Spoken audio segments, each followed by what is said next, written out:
Test. Ah, there I am.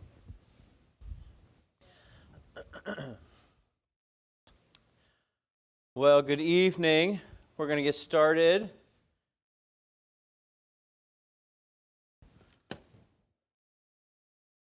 In a minute. We're just waiting.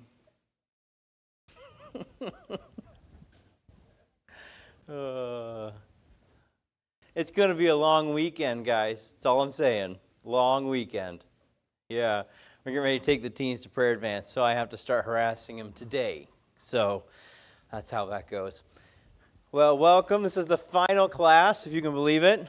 The last session for this summer series. This is session 8, as you can tell by the massive graphic on the screen. The question we're answering tonight, are miracles real? I take this one kind of sort of as a bonus. We didn't have time to dig into any more incredibly serious topics, and so we're going to do this kind of like a bonus lesson. It's going to presume some things. We'll get into that a little bit. Presume some of the things that we've already proved in the past. And we'll talk about what those are. And really, most of the, I think all the lessons I had at least had one kind of overarching scripture that pointed to everything we were going to talk about. But here, literally, miracles are just throughout the Bible. Even throughout the Bible, miracles were not recorded, but miracles have been reported even after the Bible was completed and into this very day.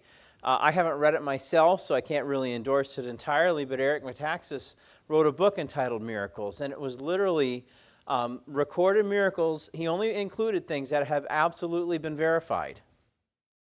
Somebody had a CT scan on something, and something was there, and after they had been healed, it was verified medically. God is still working today. What a blessing that we have a God that still chooses to interact with us in our daily lives as He sees fit. But you can, for a text, you can pick any miracle in the Bible. If you want to grab something in the Scriptures, and it will. What we're going to talk about tonight will apply to any of those things. The question we're asking then is, are miracles real? Are miracles real? And this is probably the number one charge against Christianity as a whole. Our belief in the supernatural is taken by those in academic circles or certain persons in academic circles as quackery.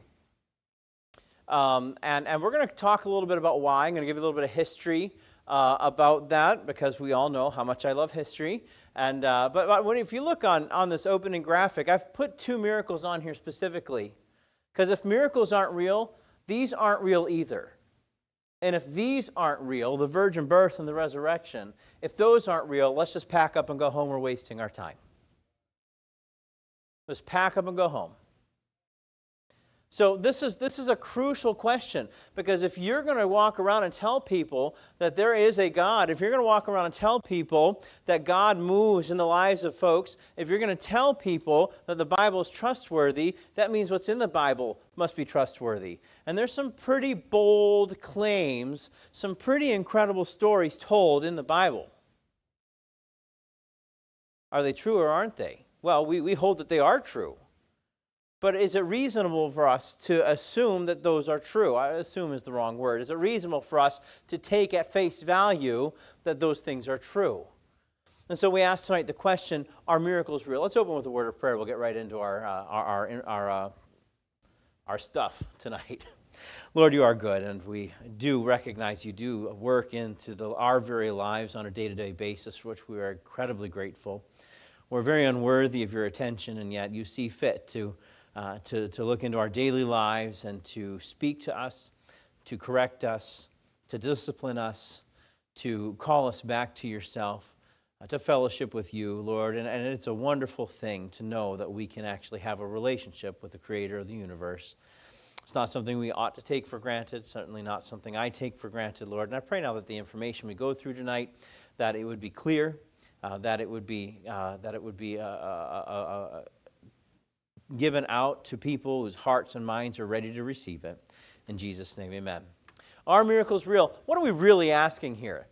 When we ask the question, are miracles real, what are we really asking? Well, remember that for this lesson, like I opened up with, we are going to be assuming some things we've already discussed in this series. We really couldn't even ask this question until this point. In fact, really the first 6 or 7 weeks of things that we covered were very foundational things. And if you're going to ask nearly any other question, you really had to have those 7 lessons in order for us to have any grounding whatsoever, philosophically, biblically, theologically, to be able to answer the big questions the world is asking us. And by the way, don't think the world's not asking this. They know what we're claiming. They know what we're claiming. And my goal here isn't to show you how the 3 Hebrew boys survived the fiery furnace. It's not my goal. My goal is not to give you the chemical changes of the water in the Sea of Galilee that suddenly was able to hold Jesus' weight. That's not what we're talking about here. I believe something supernatural happened in those instances. But am I crazy to believe that? And that's what we're going to discuss tonight. So don't get me wrong, I'm not explaining away miracles. I'm also not saying let's just take everybody's word for it who claims to have experienced a miracle. Are we wildly outrageous in believing that miracles have occurred? So we are assuming some things we've already discussed in this series. The first is that God exists. God exists. Week 1, why is there something rather than nothing? We're assuming God's nature is expressed in His creation. Week 2, can you be good without God? We are assuming that God's ways are not our ways and that He works in ways that don't always make sense to us. We dealt with that in week 3 with the problem of evil. We're assuming a man named Jesus of Nazareth was a real historical person. He claimed to be God and demonstrated that fact through a ministry of healings and other miracles, including His resurrection from the dead. And that was covered in weeks 4 and week 6. Who did Jesus think He was, and did Jesus rise from the dead? And finally, we're assuming that God reaches into our lives and impacts us in profound and tangible ways, even into the present day, including the offer of an eternal relationship with Him. And those were covered in weeks 5 and 7. Is there meaning to life, and how can Jesus be the only way? So these things we are assuming. So don't ask me if I believe God is real. We covered that. I'm assuming there is a creator God. I'm assuming that He interacts in our life. I'm assuming that He's communicated a message to us. I'm assuming these things because we've already talked about them. All right, so this is our baseline foundation. So the question we really are asking here is, what is the nature of God's relationship to the world? What is the nature of God's relationship to the world? The Christian claim goes something like this. God is the creator of all things and the upholder of all of nature. I once heard beautifully put that God is like a cosmic conductor, that if He were to give a cosmic cutoff, everything that we know and see and can experience around us would cease to exist as though it had never existed. That's the kind of creator I believe in. I'm going to get ahead of myself. Don't get me off point. All right. So first, God's creator, upholder of all things. All right. Number 2, therefore He is responsible for the structures and regularities that govern their behavior. We call these regularities laws. Now, it's important that we talk about this on the outset, because we're going to get into some people who love to twist terminology. And they twist terminology for a reason, because they're pushing a specific agenda. The heart of Christianity really is bound up in 2 miraculous events. I bet you can guess: the virgin birth and the resurrection of Christ. And yet neither of these things fit into the regular patterns of nature as we know and understand them. And this has caused many to reject one or even both of these on the basis of their inability to make them work within the confines of the laws of nature. Dead people stay dead, right? It takes 2 to make a baby, right? We all know these things. And yet, the very foundation of your faith is based on 2 miracles: the virgin birth and the resurrection of Christ. So this is a very important question. Christianity's approach to miracles then are, premise one, the Scriptures reveal a God who is living and personal, having personhood and all that that implies. Now, as a biblical proof of this, Exodus chapter 3, verse 14 said, "And God said unto Moses, I am that I am.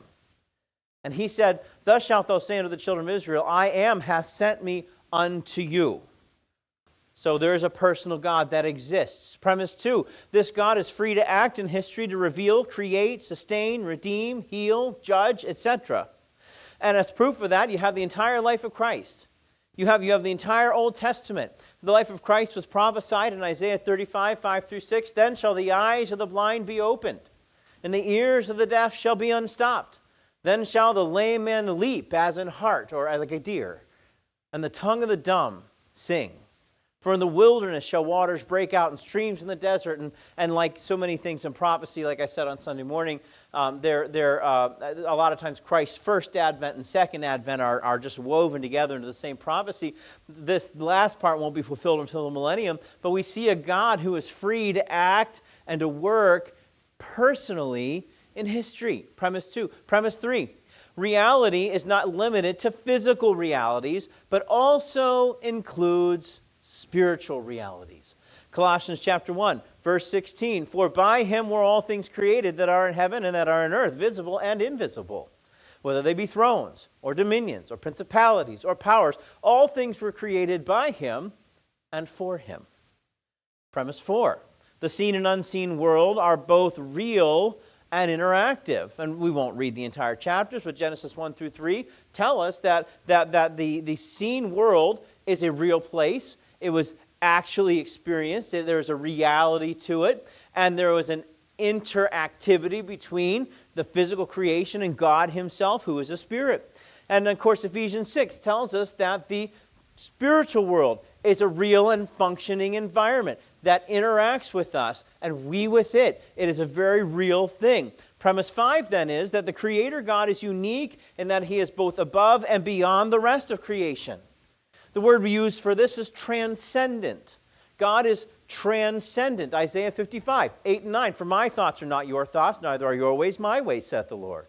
For as the heavens are higher than the earth, so are my ways higher than your ways, and my thoughts than your thoughts." God is transcendent over all creation. Premise 6, he is personally present in his creation. We call this immanent, not eminent. Eminent would be of first priority, which he is, but immanent means close.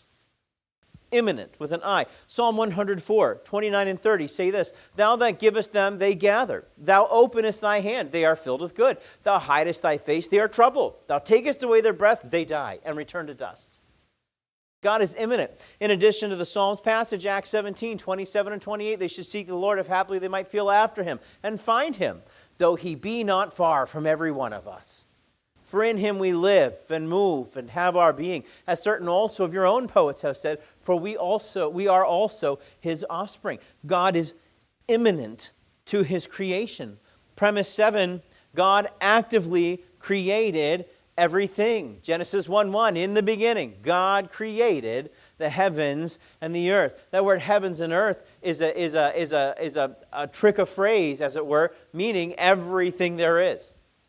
All that there is. Premise 8 then is that through him everything holds together. And again, we already looked at Colossians 1:16, but Colossians 1:17 says, "And his is before all things, and by him all things consist." So given these 8 premises, the conclusion is this: therefore, we live in an orderly, consistent world which we can investigate with confidence.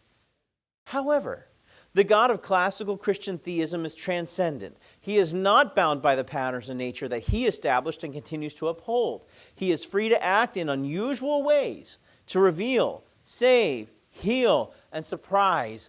We would call these signs and wonders. Signs and wonders. This is Christianity's approach to miracles. Because of this, and this, these 8 things, we know there is a God who can do miracles. So to get the historical context, how do we get to where we are today? We need to go back to the age of enlightenment, the age of reason. This is a time period from about 1685 to 1815. We need to define some terms, because many times we might hear these things thrown out, maybe even on some news shows or in a book that we read or even in a message, and we kind of have a basic idea what they mean, but we don't really have a full understanding what they mean. Now, we're going to look at three terms. The first is deism. Deism. Deism, as outlined by Benedict de Spinoza, who lived from 1632 to 1677. He wrote that big, long, fancy thing there that he has.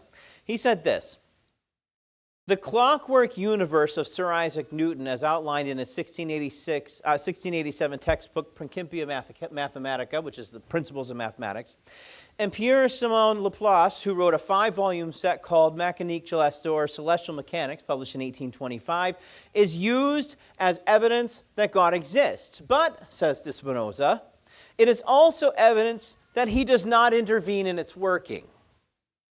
This is deism. All right? As a chief proponent and promoter of this viewpoint, he claimed that nothing happens contrary to the unchangeable order of nature, since they flow from necessity of divine nature. Miracles break the laws of nature and spoil the evidence for the existence of God. So, there is a God. He created and set nature in motion and then backed off from there. So there can be no miracles, because while there is a God, he just wound up the clock and turned it loose. That's deism.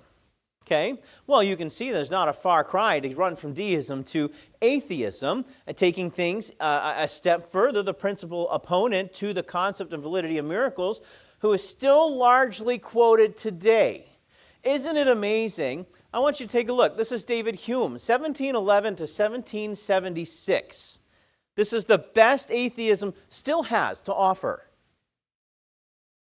Still has to offer. Atheism. I'm ashamed to say he's Scottish, but what can I do? Atheist, Enlightenment philosopher, historian, economist, librarian, skeptic, and naturalist. David Hume, still quoted by famous people you see on your news today, as he put together all the arguments that are principally used to argue for atheism, or at least the foundations of those arguments today. So let's take a look at what David Hume has to say. It's somewhat lengthy, and I apologize for reading so much. "A miracle is a violation of the laws of nature, and a firm and unalterable experience has established these laws. The proof against a miracle, from the very nature of the fact, is as entire as any argument from experience as can be imagined. It is no miracle that a man seemingly in good health should die on a sudden, because such a kind of death, though more unusual than any other, has yet been frequently observed to happen. But it is a miracle that a dead man should come to life, because that has never been observed in any age or country. There must therefore be a uniform experience against every miraculous event, otherwise the event would not merit that appellation." And basically what he's saying is that miracles don't happen. If we have not seen it happen, then it hasn't happened. And if something seems to be a miracle, it can't possibly be. There must be an explanation for it. The third term then is abductive reasoning. And this is used by all sides, by the way. Theism, deism, and atheism. It's the best explanation for a set of facts or circumstances. The best explanation for a set of facts or circumstances, to give you an idea of what it is rather than just a dry definition, detectives use this method in reasoning and solving crimes. They put pieces together so that a picture of what occurred emerges in sufficient detail to have confidence that the reasoning, the line of reasoning, is true. Parents also use it. When they notice that a freshly baked pie has a piece missing and little Johnny has crumbs on his fingers and fruit staining his lips. All right? So we do this. We use this all the time. This is a common way for us to reason things. We look at the information and we infer, we abductively reason a cause based on the effects that we see. Perfect knowledge is not required to know with sufficient certainty what indeed surely occurred. We can know that something happened without knowing how it happened. But refusing to go where the evidence leads because of a belief that supernatural events are impossible is a reflection of underlying bias, not enlightened thinking. It's bias to simply exclude the supernatural because you can't explain it. That's bias. Hume has two basic arguments against miracles throughout his works that he brings up again and again. Argument from the uniformity of nature. He says, premise 1, miracles are violations of the law of nature. Premise 2, these laws have been established by firm and unalterable experience. Conclusion, therefore, the argument against miracles is as good as any argument from experience can be. Wow, that's just a real clincher there. Argument 2, from the uniformity of experience. Premise 1, unusual yet frequently observed events are not miracles like healthy people suddenly dropping dead. Premise 2, a resurrection would be a miracle because it has never been observed anywhere at any time. Conclusion, therefore, there is uniform experience against every miraculous event, otherwise it would not be called miraculous. But there's some inconsistency in what Hume argues here. And so we're going to take a look at his inconsistencies in his arguments. Breaking down the argument from the uniformity of nature, elsewhere in his work, and inquiring concerning human understanding, Hume actually denies the uniformity of nature, claiming that just because the sun has been observed to rise in the morning for thousands of years does not mean we can be sure it will rise tomorrow. I thought you just said that what we observe to experience must be what always is. So he has a clear contradiction even in his own philosophical thought processes. He's just now totally wiped out his own argument. If this is to be accepted as true, Hume cannot rule out a miracle, as he has undermined the very concept of a law of nature upon which science depends. Further, his denial of any cause or links between any events undermines his argument. He goes on and says this, all events seem entirely loose and separate. One event follows another, but we can never observe any tie between them. They seem conjoined, but never connected. So the question we need to ask ourselves then, are miracles violations of the laws of nature? Are miracles violations? Is walking on water a violation of the law of nature? Is turning water into wine a violation of the laws of nature? Are sudden and seemingly miraculous healings violations of the laws of nature? Hume additionally claims miracles are chiefly observed to abound among ignorant and barbarous nations, which I think is so interesting, because if we said something like that today, we would be absolutely castigated across the media. Hume additionally claims that it's mostly ignorant people who claim miracles happen. His fallacy, however, in order to recognize some event as a miracle, there must be some perceived regularity to which the event is an apparent exception. You cannot recognize something as abnormal if you don't know what is normal. There has to be some sort of consistency. There has to be some sort of regularity. There has to be some sort of the way things are for us to even notice that something was different. Example, if you didn't know that dead bodies normally stayed dead in the ground, the resurrection of Jesus would be no big deal. I mean, if people died and resurrected all the time, you go to Aunt Gertrude's funeral and you tell somebody my great Aunt Gertrude passed away. Well, no big deal. My Aunt Lucy died last week and she's back with us already. Why do we know dead bodies typically stay in the ground? Because that is what we generally observe to be the case. Brother Matt, have you contradicted yourself? No, I'm pointing out that there's a regularity among the laws of nature to which we can compare an apparent exception. This is very, very important. The popular modern claim is this: now that we know the laws of nature, belief in miracles is impossible, or science can explain everything we sense, even if it has not yet done so. Can I tell you something? That is a belief system. That's a belief system. Our modern fallacy, our modern claim is in the confusion of the word law. The word law is used in a legal sense with how it is used in a scientific sense are completely different. It is an inaccurate and misleading to say that miracles violate the laws of nature. The two types of law have to be separated one from another. The legal sense has to do with unalterable directives and rigid oughts and ought nots whose breaking are impossible without dire consequences.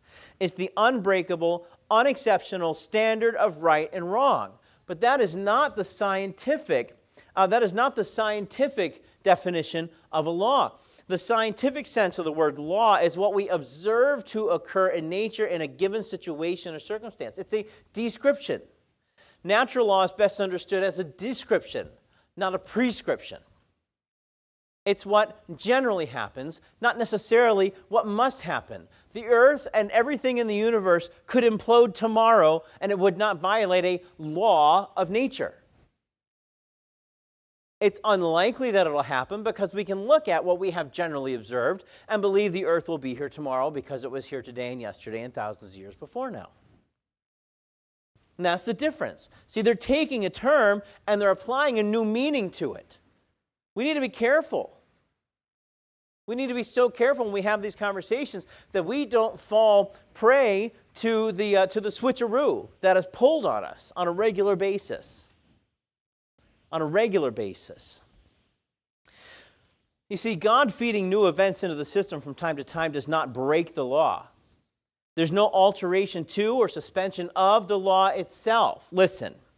The people in the New Testament knew the relevant laws of nature. That's how they recognized miracles. You don't think Joseph knew where babies came from? Yeah? I mean, why do you think he was going to put her away privily to begin with? Because he knew the laws of nature. He assumed the laws of nature had resulted in what they had resulted in, and because of that, he was going to handle things in a very gentlemanly way. Till the angel of God came before him and said, "Listen, that which is conceived of her is of the Holy Ghost." This does not mean that a natural law cannot serve as a basis for prediction, but it is never so firm that it can never be revised to better describe the observable facts. If there is a God who created the universe and has it running by certain recognizable laws, he isn't himself constrained by them. Remember our word transcendent? He is above and beyond all of nature's laws. As their creator, as their sustainer, he is above and beyond them. You must have a universe that runs on laws in order to recognize the hand of God when he chooses to involve himself. And praise God he does. Praise God he does. Let's see what C.S. Lewis has to say about this.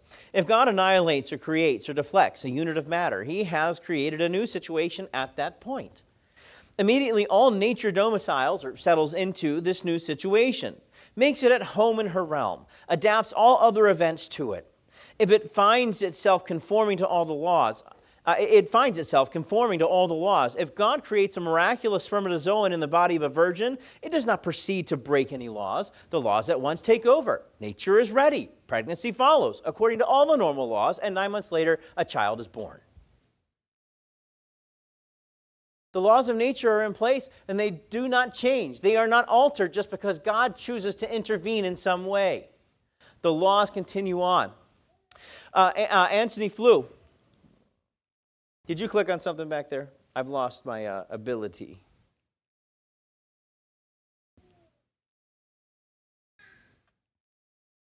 Just click me forward, would you? There we go, Anthony Flew, who was actually agnostic and later became a deist after studying the information himself.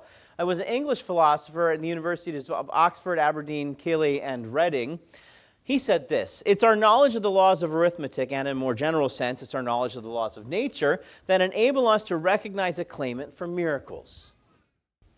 So Lewis's analogy, can you see if you can get this working for me? There we go. Lewis's analogy is this, and I've kind of co-opted it a little bit for us here in America, but if I'm in a hotel and I put $100 in the side table drawer the first night, and another $100 in the drawer a second night, I have $200 in the drawer. If I wake on the third morning and find $50 in the drawer, I don't assume the laws of arithmetic have been broken. I assume the laws of the United States have been broken. You see the difference? There's a difference between these two laws. And they try to conflate the issue by redefining what law they mean when they speak.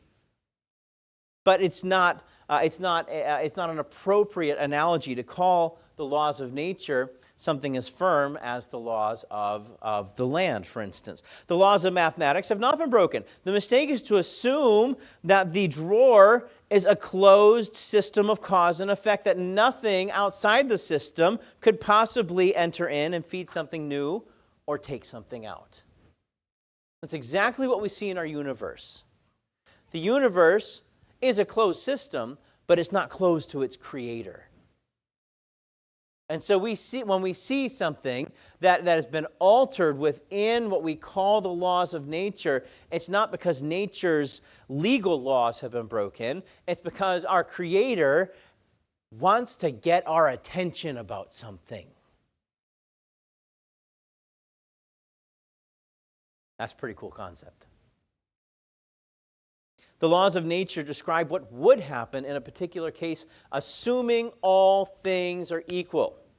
But if all things are not equal, the law is not violated. Rather, the law just doesn't apply to that situation because there are other factors at work.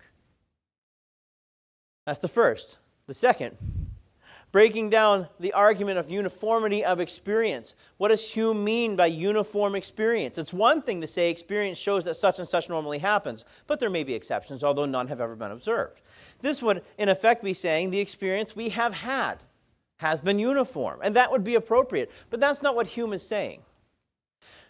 He says, this is what we normally experience, and we must experience, for there can be and are no exceptions.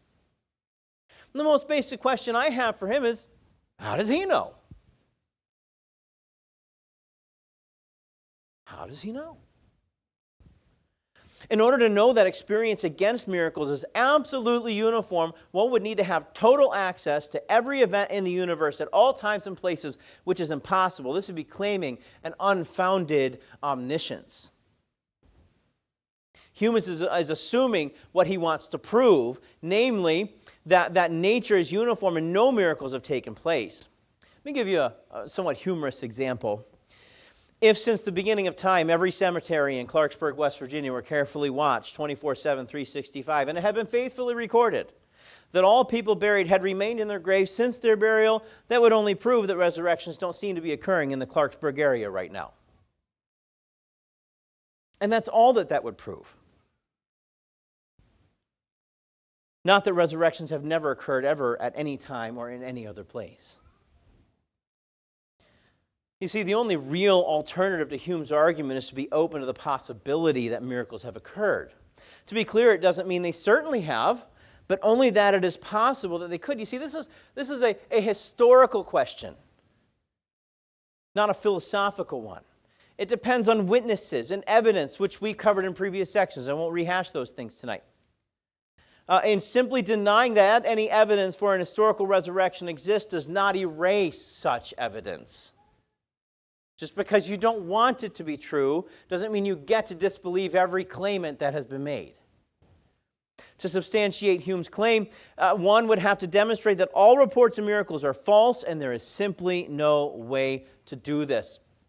As De Spinoza, he assumes that we have the final formulation of nature's laws already known to us. While admitting there are yet unknown laws, he insists that we cannot permit revision of known laws. However, if we were confident of the occurrence of an event shown to be a genuine description of reality, even one that was impossible to naturally occur, it still does not overthrow the laws of nature. Nature's laws are still there. The world still operates the same way. Such an event, rather, would lead us to recognize new information added from an outside source, evidence, in fact, of the very hand of God. What they're trying so hard to disprove is in reality a proof of what they're trying to disprove.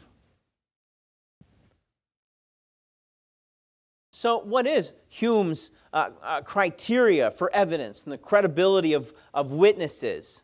He said this, "A wise man proportions his belief to the evidence." Oh, good, because I have some. He further said, "No testimony is sufficient to establish a miracle unless the testimony be of such a kind that its falsehood be more miraculous than the fact which it endeavors to establish. I weigh the one miracle against the other and always reject the greater miracle. If the falsehood of his testimony would be more miraculous than the event which he relates, then, and not until then, can he pretend to command belief or opinion." That's a shocking arrogance. Shocking arrogance. Let's apply his criteria for evidence then to the contention that the disciples were guilty of fraud, just as a for instance. Sir Norman Anderson, died in 1994, was an English lawyer, missionary, Arabist, and author of The Evidence for the Resurrection. He said this, "Easter is not primarily a comfort, but a challenge. Its message is either the supreme fact in history or else a gigantic hoax. If it is true, then it is the supreme fact of history, and to fail to adjust one's life to its implication means irreparable loss. But if it is not true, if Christ be not risen, then the whole of Christianity is a fraud foisted on the world by a company of consummate liars, or at best, deluded simpletons." C.F.D. Moulet, an Anglican priest, theologian, New Testament scholar at the University of Cambridge, said this, "If the coming into existence," I meant to say this, he uses the word Nazarenes for Christians. It was kind of a popular term in the late 1800s, in the early 1900s, to identify with Jesus of Nazareth by calling Christians Nazarenes. There's also some Greek evidence, and I don't have time to get into a lot of it. But anyway, that's where this comes from. If the coming into existence of the Nazarenes, or Christians, a phenomenon undeniably attested by the New Testament, rips a great hole in history, a hole the size and shape of the resurrection, what does the secular historian propose to stop it up with? The birth and rapid rise of the Christian church remain an unsolvable enigma for any historian who refuses to take seriously the only explanation offered by the church itself. Proportion of our belief to the evidence. The evidence is overwhelming. Miracles exist. The Bible is true. God intervenes in His creation. So here's Hume's bottom line then. Premise 1. The laws of nature describe regularity. Premise 2, miracles are singularities, exceptions to the regular course of nature, and so are exceedingly rare. Premise 3, evidence for what is regular and repeatable must always be more than evidence for what is must always be more than evidence for what is singular and unrepeatable. Premise 4, the wise man bases his belief on the weight of evidence. Conclusion, therefore, no wise man can ever believe in a miracle. But he's messed some things up again. Hume does not appear to be able to conceive of an observation which would prove it false. However, there are known and accepted singularities like the event scientists have termed the Big Bang. And I'm going to explain what I mean by that here in a second. It's not what you all are thinking. Aristotle, not a Christian, but an incredibly wise man, said this: "Those who wish to succeed must ask the right preliminary questions." The problem goes all the way back to Hume asking the wrong question to begin with. He's asking the wrong question. We cannot simply judge the likelihood of the resurrection of Jesus on the basis of the observed very high probability of dead people remaining dead. It's the wrong starting place to properly answer the question. Hume should have weighed the probability of the resurrection of Jesus on the probability of all the hypotheses of the empty tomb. He's mixed up his question and the evidence. You want to talk about evidence? The evidence isn't whether resurrections are possible. The evidence is, why is there an empty tomb? That's the difference. That's the difference. The rejection of ideas that don't seem to conform with our sense experience would lead not only to the rejection of the resurrection, but also key ideas of physics. A good example is the counterintuitive nature of quantum mechanics. They don't actually make sense. And yet it is what we observe. I'll give you an even more basic idea. The bumblebee shouldn't be able to fly. And yet it can.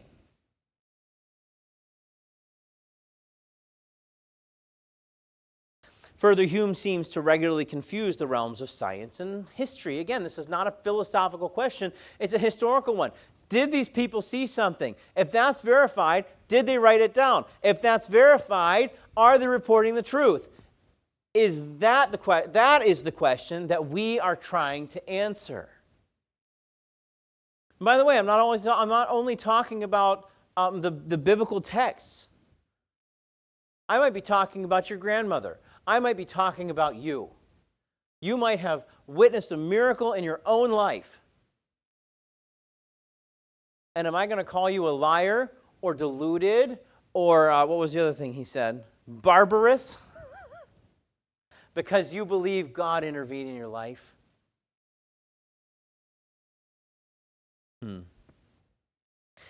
Since a miracle is just as much a matter of sense perception as any other event, it is in principle provable by historical testimony in the same way as a non-miraculous event. The fact is, the historian does in certain cases seem able to determine the truth of a historical event without knowing how or whether it accords with nature's laws. And this is so vital, so very vital. Here's the real issue, Why they fight so hard against this? Why is this such a big deal?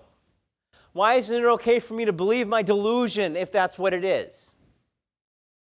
The real issue is that miracles threaten the foundation of materialistic naturalism. Naturalism's foundational axiom is this: nature is all that there is, and there is nothing and no one outside nature that could ever intervene in the workings of nature. That's what they want to believe. That's what they want you to believe. That's what they want your children to believe. But this concept is simply a belief system and not a consequence of scientific investigation. For the Christian view, again, let's turn to C.S. Lewis. He said so many smart things.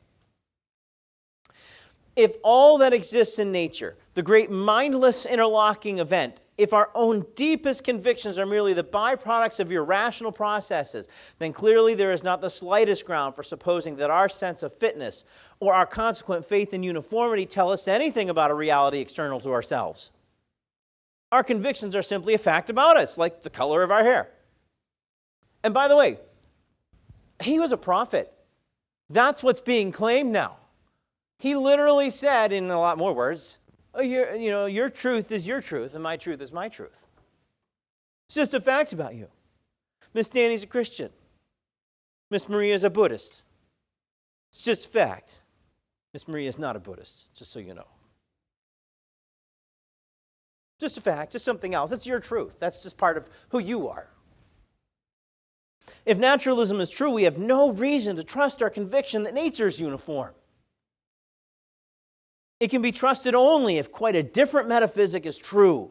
If the deepest thing in reality, the fact, which is the source of all other facthood, is a thing in some degree like ourselves.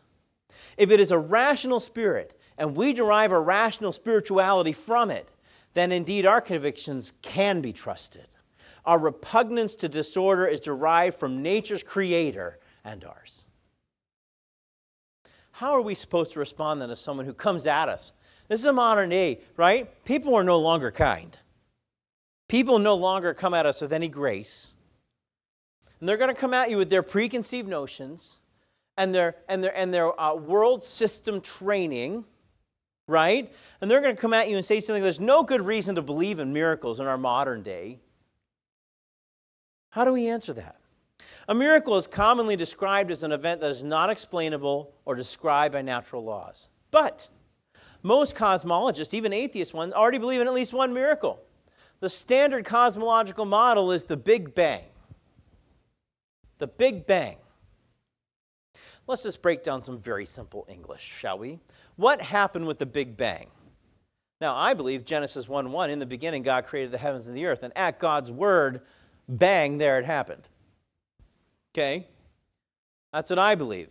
And I think, well, that's a whole other message. But anyway, Genesis 1 is chock full of information that we are only now figuring out. But that's a whole other thing. Okay? When I say the Big Bang, I'm talking about space, time, matter, biology, chemistry, physics, all came into being when God said, let there be light. Boom. It started. Well, not all those things. Some, like biology, happened around day 3, but it doesn't matter. All right, so you keep getting me off course. The Big Bang happens. Let me ask you a question. if the Big Bang that created all nature happened, what caused the Big Bang? It had to be something outside nature, because nature hadn't been created yet. Even your atheist professors believe in at least one miracle, and that's the creation of the world, however they choose to define it. Whatever year length they want to put on it, something outside nature, something supernatural caused all that is natural to come into being. Most cosmologists, even atheists, believe this to be true. This model describes a universe that is not explained by natural or scientific laws. Since the cause and the origin of the universe already falls into the definition of miraculous, why in the world are we, the ignorant ones, not to believe that other miracles are possible? This is a really good question, Brother Matt. I know. Also, we have a shared knowledge of non-physical and non-material realities. We have a daily common experience of consciousness and mind. We also experience free agency. In our common experience, if our common experience reveals the existence of the non-material and non-physical realities that cannot be governed by natural physical law, why would anyone reject the reasonable existence of realities that aren't governed by natural physical law? It just makes sense. How much does your will weigh? Anybody?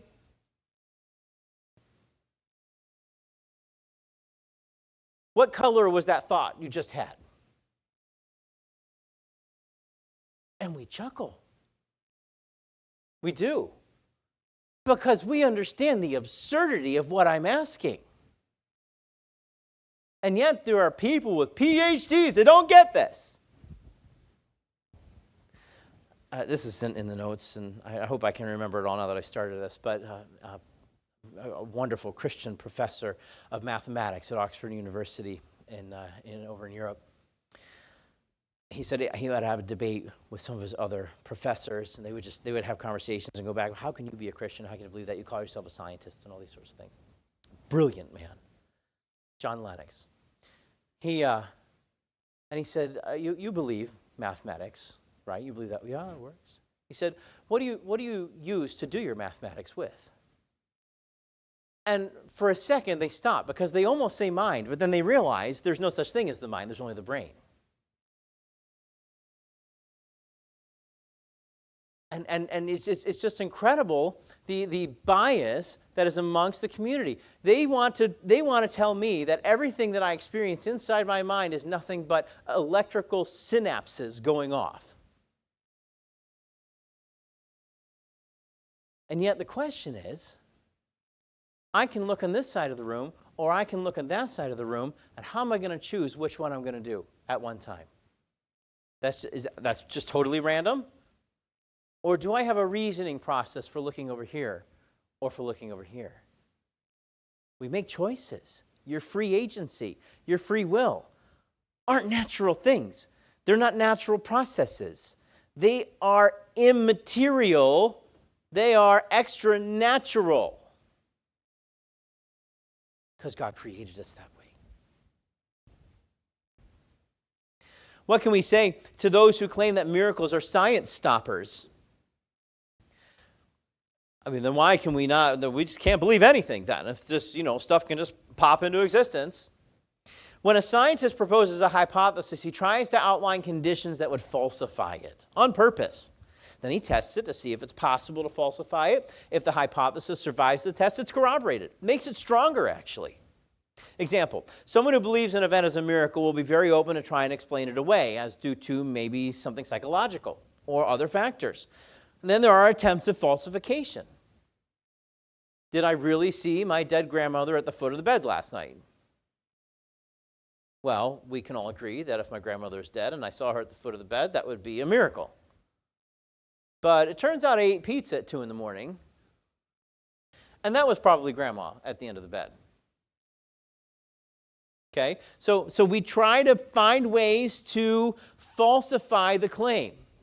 And if we can't, the more we try to falsify the claim and we fail to falsify it, the stronger the case for that becomes.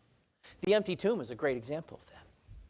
They've been trying for 2,000 years to come up with ideas about why that tomb was empty.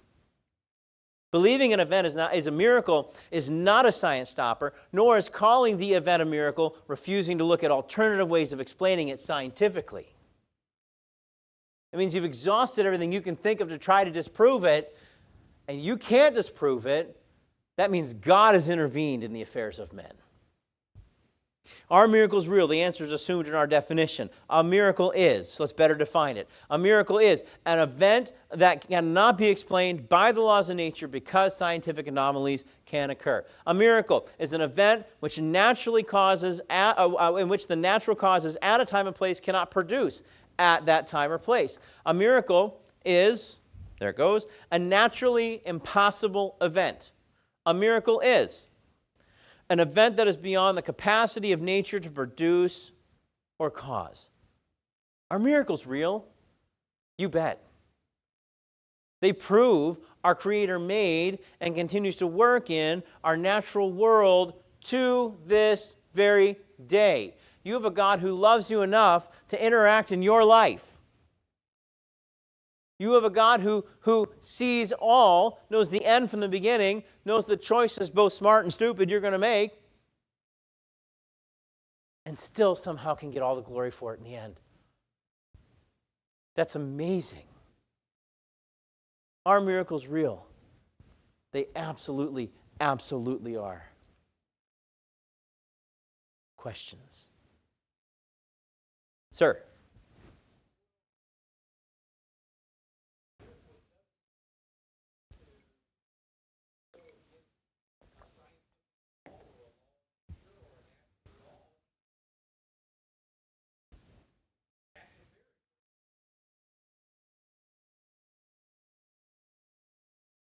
Yeah, I think, again, when we define miracle, we're talking about when I throw 3 people into a fiery furnace, they burn up.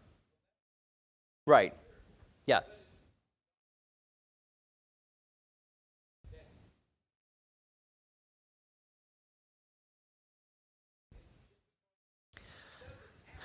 Yes. Right, right. And you're referring to a philosophical concept that is more emotional in nature, where like my next breath is a miracle of God.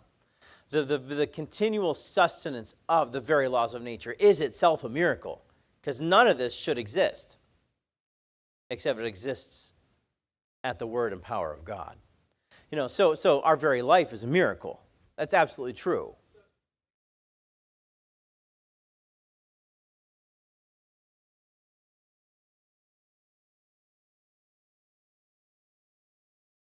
Right, yeah, coincidences.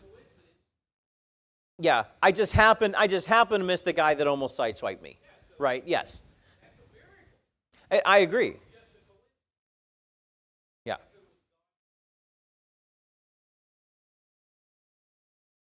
I don't want to get too far into it, but I do believe in coincidence. I do believe in coincidence. I think, but the difference is, I don't think God literally physically causes absolutely every action of every human being on the earth. That would obliterate free will.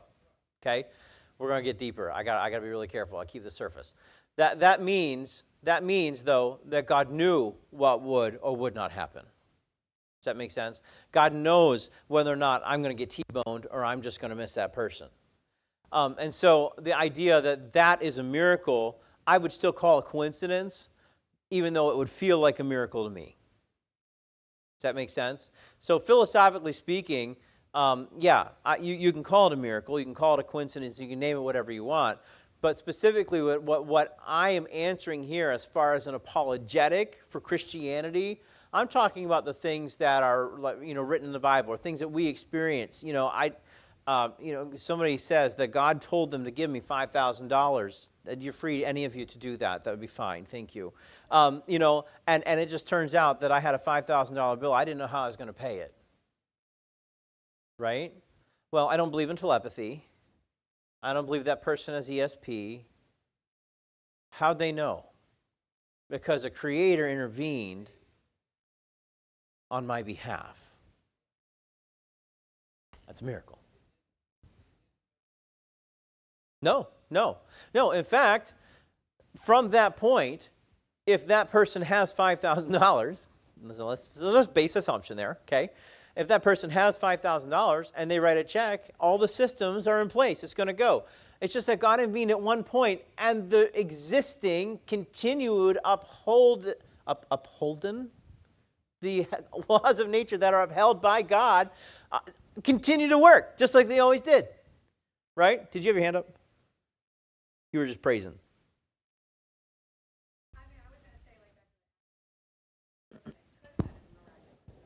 Sure. Well, and there are times when we don't know, yes. But like I said, I do believe in coincidence. Paul says, peradventure. He uses language of coincidence in his writings. There are some people who don't. I probably shouldn't have said that out loud because I don't know where Pastor stands on that one. But I do believe that there are things, peradventure is the word that's used in your King James Bible, peradventure. It was her hap is used in the Old Testament, translated from the Hebrew. It was their hap to come upon this or that. So I do believe there are coincidences, but I do not, I'm just going to leave it at that. There's a difference between coincidence and a miracle. A miracle is something that seems like it violates the way things ought to go. And yet, it didn't quite go that way. Yeah. Another question. Sir.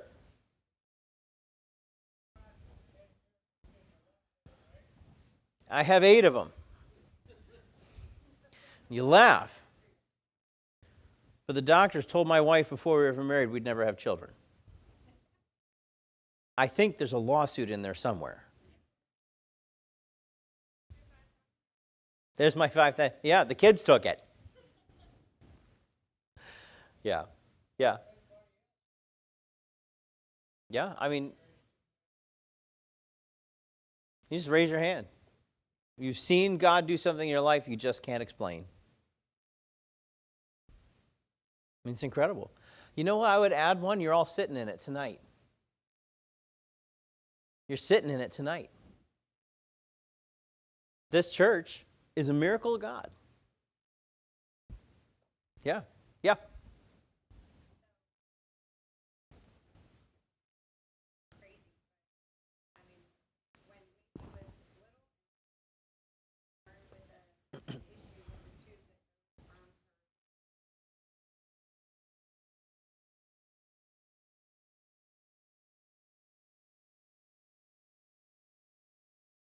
Because of renal reflux.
She's 100% whole. Yep. They told us it would be like growing a finger back.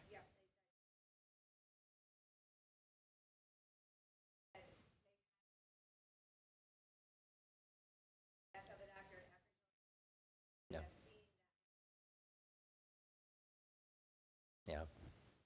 Incredible stuff. Yeah. We serve a God that is powerful and intervenes in our lives because he wants to. Yeah. All right. Yes, sir.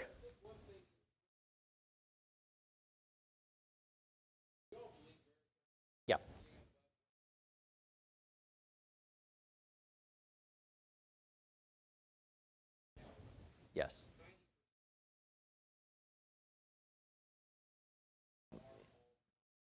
Right.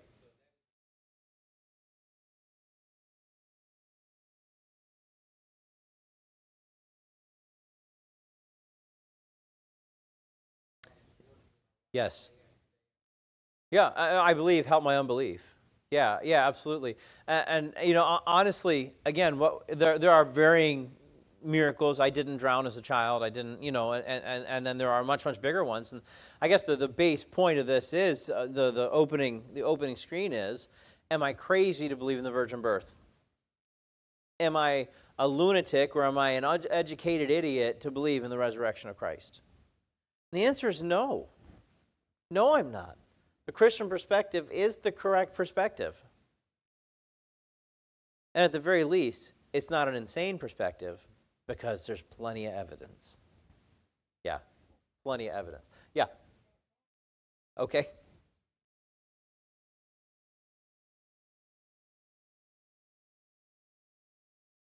Yes, yeah,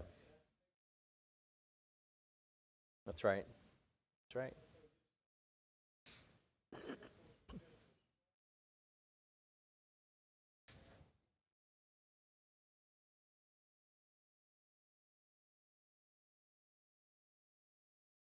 Yep,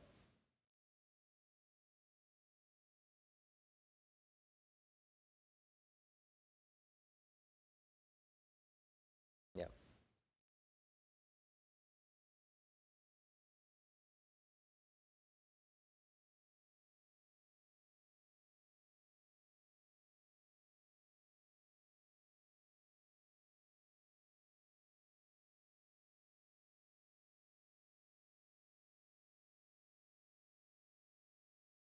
yeah.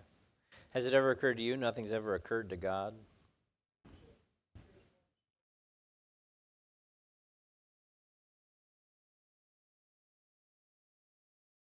Mm, yeah.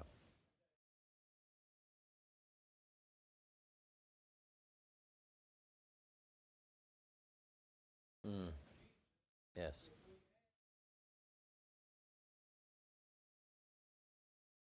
Yes.